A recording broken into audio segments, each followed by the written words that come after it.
తప్పు చేసిన వారిని నడి బజార్లో నిలబెడతామన్నారు ఏపీ సీఎం చంద్రబాబు. గత ప్రభుత్వం నిరుద్యోగులను దగా చేసిందని, వారిని అప్పటి సీఎం జగన్ క్షమాపణ కోరాలన్నారు. జగన్ తీసుకున్న నిర్ణయాల వల్లే పశ్చిమ గోదావరి జిల్లాలో జగన్ ఒక్క సీటు కూడా గెలవలేదని చంద్రబాబు చెప్పారు. ఎప్పుడు కూడా మీరు ఎక్కడ విరోధాలే పెట్టుకోరు. అలాంటిది మీ జిల్లాలో కూడా గత ప్రభుత్వం భూ సర్వే పేరుతో చాలా అవకతవకలు చేశారు, రికార్డులు మార్చారు, మీ భూమి 22Aలో పెట్టారు. ఇలాంటి అనేక సమస్యలు చేసి మీకు ఇబ్బందులు కలిగించారు. అంతేకాకుండా మీ మధ్య చిచ్చు పెట్టే పరిస్థితి కూడా వచ్చారు.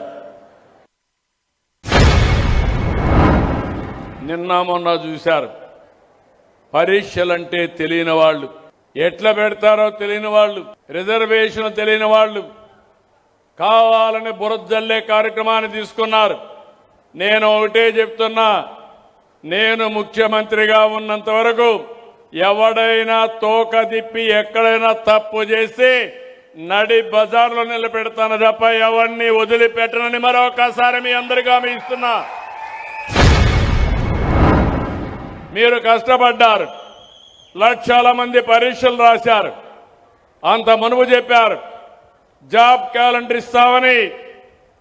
జాబ్ క్యాలెండర్ ఇవ్వలేదు కదా, నిరుద్యోగులకు దగా చేశారు. నేను వచ్చిన తర్వాత ఉద్యోగాలు ఇస్తామని ఉద్యోగాలు ఇచ్చాం. మళ్ళీ ఈ సంవత్సరం కూడా జాబ్ క్యాలెండర్ ఇచ్చాం.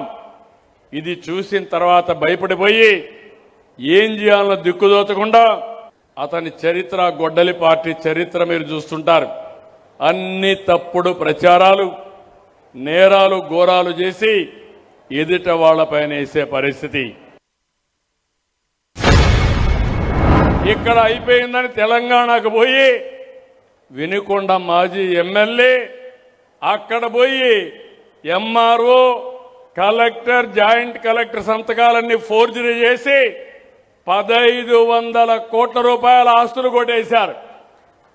నేను అడుగుతున్నా, ఈ యొక్క పార్టీ అధ్యక్షుని, గొడ్డలి పార్టీ నేతని ఎందుకు సస్పెండ్ చేయలేదు? ఎందుకు చేయవు? మన పరువు ఇక్కడ తీశారు. ఇక్కడ పరపతి లేదు. ఇక్కడ తప్పు చేస్తే ఇక్కడ ఉండేది సిబిఎన్ 1995.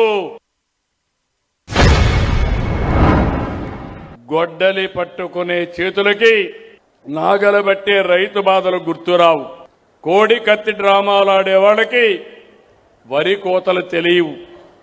గంజాయి బ్యాచ్ను ఓదార్చే వాళ్ళకి పంట సాగు తెలిసే పరిస్థితి ఉండదు. దేవాలయాల పైన దాడులు చేసి విధ్వంసం చేసే వ్యక్తులకి ప్రజల మనోభావాలు తెలియవు.